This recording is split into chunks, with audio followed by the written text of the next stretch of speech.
श्री क्षेत्र नारायणपूर येथे जाणाऱ्या पायी ज्योत यात्रेचे ठाण्यात उत्साहात स्वागत. शिवसेनेचे सचिन भोसले यांच्या वतीने ज्योत दर्शन सोहळा व महाप्रसाद भंडाऱ्याचे आयोजन. श्री क्षेत्र नारायणपूर येथील दत्तजयंती सोहळ्यानिमित्त शिवदत्त शक्ती पायी ज्योत यात्रा मुंबादेवी ठाणे ते श्री क्षेत्र नारायणपूर अशी पायी यात्रा आयोजित करण्यात आली आहे. शुक्रवारी या पायी ज्योत यात्रेचे खोपट येथे मोठ्या उत्साहात स्वागत करण्यात आले. या ठिकाणी शिवसेनेचे सचिन भोसले यांच्या वतीने ज्योत दर्शन सोहळा व या ठिकाणी उपस्थित पायी यात्रेकरू व नागरिकांना महाप्रसाद भंडारा आयोजित करण्यात आला होता. यंदा या ज्योत यात्रेचे 22वे वर्ष आहे. सदर कार्यक्रमाला शिवसेना शहर प्रमुख हेमंत पवार, आशुतोष नरेश म्हस्के, अपूर्वा नरेश म्हस्के, सहाय्यक आयुक्त महेश आहेर, शैलेश देशमुख, कैलास राग, कार्यक्रमाचे आयोजक सचिन भोसले आदींसह मोठ्या संख्येने स्थानिक नागरिक उपस्थित होते.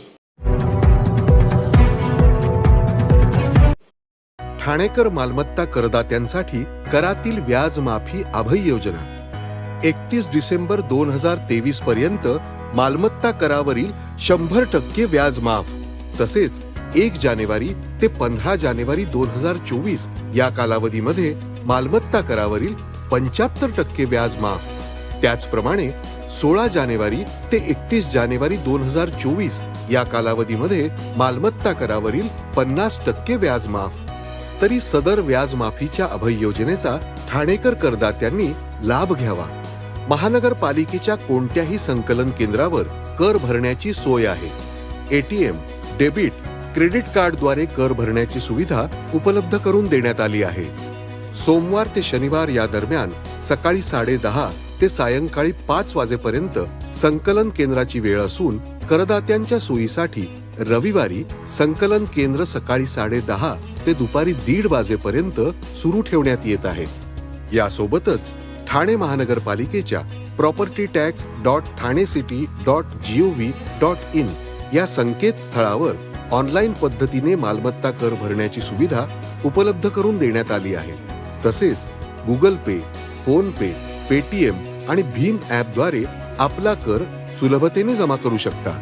ठाणे महापालिका क्षेत्रातील सर्व करदात्यांना विनंती आहे की आपण या व्याज माफी अभय योजनेचा जरूर लाभ घ्या आणि आपला मालमत्ता कर लवकरात लवकर महापालिकेमध्ये जमा करून महापालिकेस सहकार्य करा.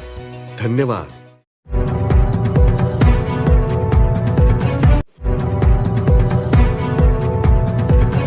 सर्व नागरिकांना आवाहन करण्यात येत आहे की सध्या डासांमार्फत पसरणाऱ्या डेंग्यू या आजाराचा प्रसार रोखण्यासाठी प्रत्येकाने पुढील प्रमाणे कार्यवाही करावी. डेंग्यू आजार एडिस इजिप्टी हा डास चावल्याने होतो. या डासांची पैदास साचलेल्या किंवा साचवलेल्या स्वच्छ पाण्यामध्ये होते. 8 दिवसांपेक्षा जास्त दिवस पाणी उघडे व साचून राहिल्यास त्यात डास अंडी घालतात. अंड्यांच्या अळ्या तयार होऊन पुढे डास तयार होतात. यासाठी आपल्या घरातील पाणीसाठे उदाहरणार्थ बॅरल्स, पिंपे, टाक्या, हौद, रांजणे इत्यादी दर आठवड्याला रिकामे करून घासून पुसून कोरडे करून पुन्हा भरावे. 1 दिवस कोरडा दिवस म्हणून पाळावा. पाणी साठ्यांना घट्ट झाकणे बसवावीत किंवा जुनी साडी, चादर, धोतर यांनी बांधून झाकून ठेवावीत, म्हणजे डास त्यात जाऊन अंडी घालणार नाहीत. घराच्या गच्चीवर, आजूबाजूला, अंगणात कोठेही पाणी साचू देऊ नये. भंगार सामान उघड्यावर टाकू नये. उदाहरणार्थ टायर्स, प्लास्टिक सामान, कुंड्या, टाकाऊ वस्तू इत्यादी. अशा सामानात पावसाचे पाणी साठून त्यात डेंग्यूच्या डासांची पैदास होते. घरातील कूलर्स, फ्रीजच्या पाठीमागील ट्रे हे देखील वेळोवेळी कोरडे करावेत. लक्षात ठेवा, नुसत्या फवारणीने डास घनता कमी होत नाही, तर त्यासाठी डास पैदास ठिकाणे नष्ट करणे ही आपल्या सर्वांची जबाबदारी आहे. कोणताही ताप अंगावर न काढता जवळच्या शासकीय रुग्णालयात मोफत औषधोपचार घ्या. अशा प्रकारे नागरिकांनी सहकार्य केल्यास डेंग्यूचा प्रसार रोखणे सहज शक्य आहे.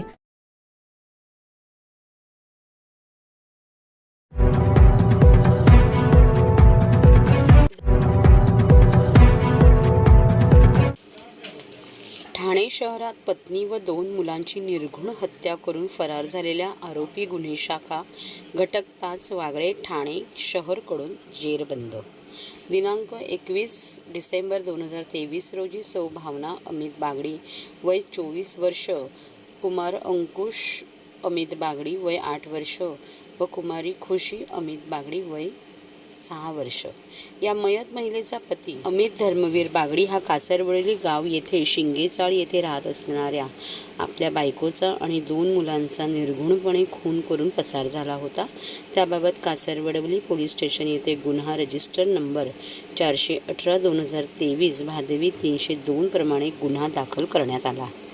ही बाब अत्यंत संवेदनशील असल्याने गुन्ह्याची गंभीरता लक्षात घेऊन अपर पोलीस आयुक्त गुन्हे डॉक्टर श्री पंजाबराव उगले, पोलीस उप आयुक्त गुन्हे श्री शिवराज पाटील व गुन्हे शोध 1 गुन्हे श्री निलेश सोनावणे यांनी गुन्हे शाखेतील घटक 5 वागळे खंडणी विरोधी पथक, मालमत्ता कक्ष, मध्यवर्ती कक्ष यांचे कडील 8 पथके तयार करून वेगवेगळ्या ठिकाणी आरोपीचे शोधकामी रवाना केली होती. सदर तपास पथकांनी विविध ठिकाणचे CCTV फुटेज पडताळून तांत्रिक तपास करून आरोपीचा मागोवा घेऊन तपास केला असता सदर आरोपी हरियाणा राज्य येथे पळून गेल्याची शक्यता वर्तवल्याने गुन्हे शाखा घटक 5 वागळे ठाणे वरिष्ठ पोलीस निरीक्षक श्री विकास घोडके यांनी सदर ठिकाणी सपोनिरी अविनाश महाजन व तुषार माने यांची वेगवेगळी 2 पथके तयार करून तात्काळ रवाना केली होती. गेलेल्या तपास पथकांनी आरोपीचा जिल्हा हिसार राज्य हरियाणा येथे कौशल्यपूर्ण शोध घेत असताना आरोपी अमित धर्मवीर बागडी यास हिसार राज्य हरियाणा येथून शिताफीने चौकशी कामी ताब्यात घेतले आणि ठाणे येथे घेऊन आले. त्याच्याकडे चौकशी केली असता आपली बायका 2 मुलांना घेऊन आपल्या भावासोबत ठाणे येथे पळून आली होती. याचा राग त्याच्या डोक्यात होता आणि त्यासाठीच तो ठाण्यात आला आणि तिथे राहून सकाळी उठून त्याने बायकोबरोबर वाद घातला. त्यात चिडून त्याने बाजूलाच असलेल्या बॅटने आपल्या बायकोचा आणि 2 मुलांचा खून केला. त्याला आपल्या भावालाही मारायचे होते पण ते त्याला जमले नाही आणि तो तिथून पसार झाला. या आरोपीला दारूचे व्यसन असून तो बिल्डिंग बांधकामामध्ये बिगारीचे काम करत होता.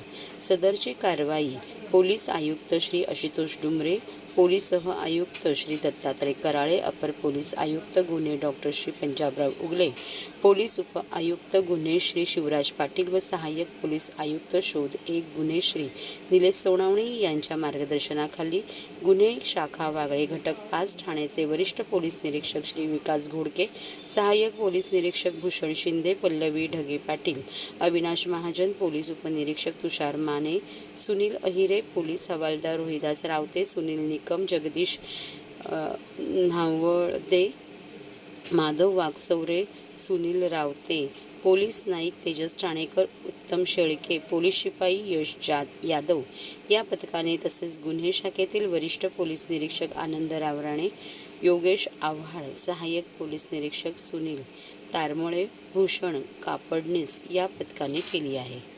ठाणे पोलीस आयुक्तालयामधील कासारवडवली पोलीस स्टेशनच्या हद्दीमध्ये दिनांक 21/12/23 रोजी एक 3 खून झाल्याचं समोर आलं होतं. त्याच्यामध्ये 24 वर्षाची महिला, त्याची 2 मुलं, 8 वर्षाचा एक मुलगा आणि 8 वर्षाची एक मुलगी असे तिघांचा खून झालेल्याचं समोर आलं होतं. त्या अनुषंगानं कासारवडवली पोलीस स्टेशनच्या हद्दीमध्ये गुन्हा दाखल करण्यात आला.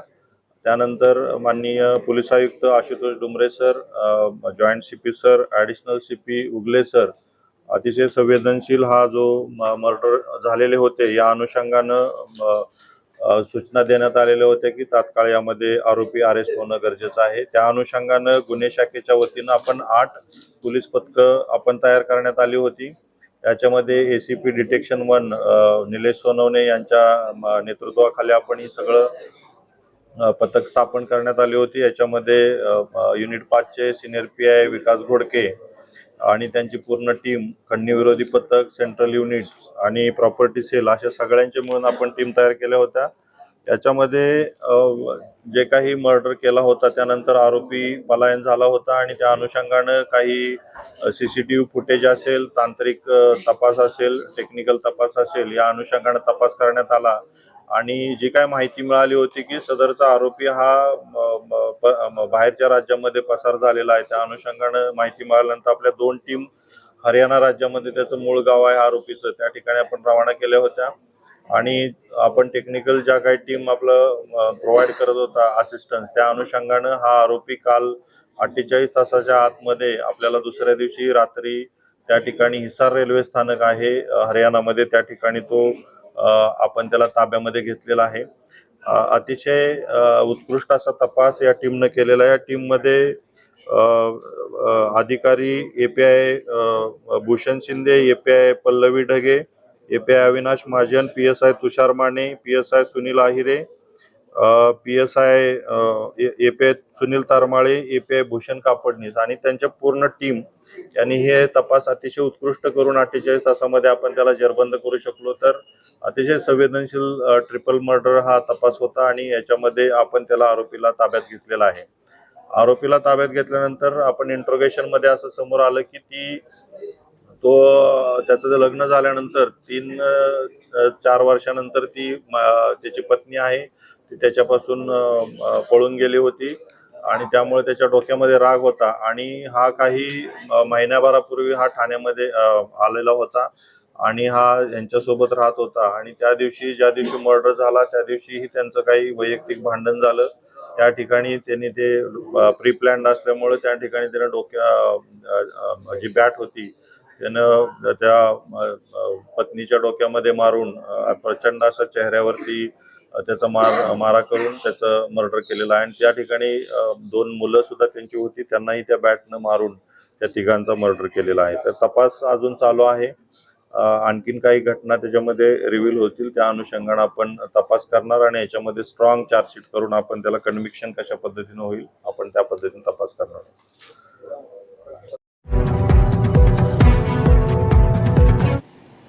श्रीमा विद्यालय आयोजित आंतरशालेय लोकनृत्य स्पर्धा संपन्न.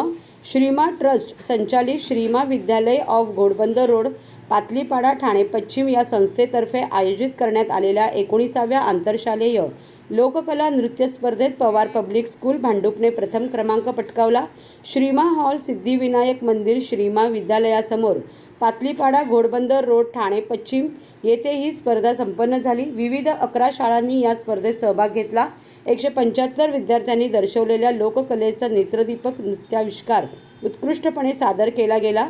या नृत्य स्पर्धेच्या परीक्षणासाठी बाहेरील लोककला नृत्य तज्ज्ञ परीक्षकांची नेमणूक करण्यात आली होती.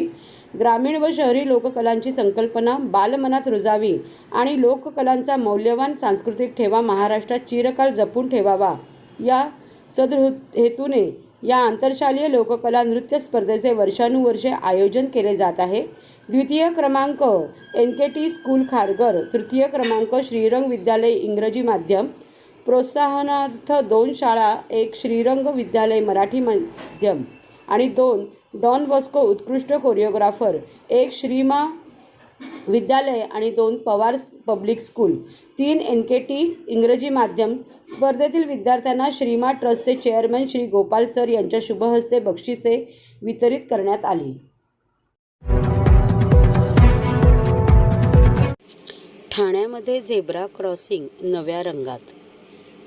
रस्ता क्रॉस करण्यासाठी वाटसरूच्या मदतीसाठी महत्त्वाच्या आणि मोठ्या प्रमाणात वर्दळ असते अशा ठिकाणी झेब्रा क्रॉसिंगची आखणी केलेली असते. त्यासाठी गेल्या कित्येक वर्षापासून पांढरा काळा रंग वापरून पट्ट्या मारण्यात येतात. मात्र ठाणे वाहतूक पोलिसांनी झेब्रा क्रॉसिंगचा रंग बदलण्यास सुरुवात केली आहे. आधी पांढरा काळा अशा स्वरूपात असलेला रंग आता पांढरा लाल अशा स्वरूपात दिसू लागला आहे. त्यामुळे वाहन चालक काहीसे सतर्क झाल्याचे दिसत आहे. त्यातही 3 हातनाका परिसरात हा प्रयोग यशस्वी झाल्याचा दावा वाहतूक पोलीस करत असून बदल प्रायोगिक तत्वावर असला तरी तो शहरातील इतर ठिकाणीही करण्याचा पोलिसांचा मानस आहे. फक्त ठाण्यातच नव्हे तर सर्वत्र सिग्नलच्या ठिकाणी महत्त्वाच्या गर्दीच्या रस्त्यांच्या रस्ता क्रॉस करण्यासाठी पांढऱ्या काळ्या स्वरूपात झेब्रा क्रॉसिंगचे पट्टे मारलेले सर्वत्र दिसतात. बहुतांशी ठिकाणी आजही ते कायम ठेवण्यात आले आहेत, परंतु ठाणे शहरातील 3 हात नाका परिसरात महापालिका आणि वाहतूक पोलिसांनी झेब्रा क्रॉसिंगचे रंग बदललेला आहे. तिथे आता पांढऱ्या आणि लाल रंगात झेब्रा क्रॉसिंग दिसू लागले आहेत. आता ते पटकन नजरेला येऊ लागले आहेत. तसेच वाहन चालक देखील यावरून जाताना सावधताने बाळगत आहेत.